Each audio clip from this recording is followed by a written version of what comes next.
Bu video aravani quruq olib qochadiganlar uchun. Xullas 2 sotix yer maydoniga qurilgan shunaqangi fayzli xonadonga yetib kelganmiz. Videoni boshlashdan oldin bu videoga bir dona like bosib qo'yishni unutmang. Buni ko'rib bitta baho bering.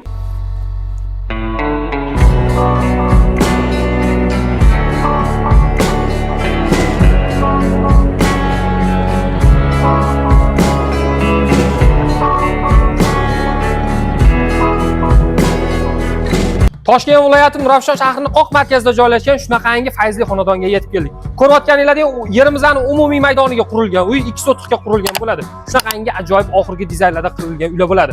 Ko'rayotganinglardek, yashash uchun hamma shart-sharoitlari qilib qo'yilgan bo'ladi. Egalari esa oshxona uchun mo'ljallangan kuxnilarni ham o'zimiz ichida qilib o'rnatib beramiz deyishdi. Xullas, egalarining qalblariga qo'l solib esa 63900 ga shu uyimizdan xarid qilsanglar bo'ladi. Bank, kasalxona, bog'cha, maktab shunga o'xshashlar esa uyimizning atroflarida joylashgan bo'ladi. Pastki raqamlarga aloqaga chiqib bemalol xarid qilsanglar bo'ladi. Bu videoni shunaqangi ajoyib fayzli xonadon izlab yurgan tanishingizga tez jo'natib qo'ying.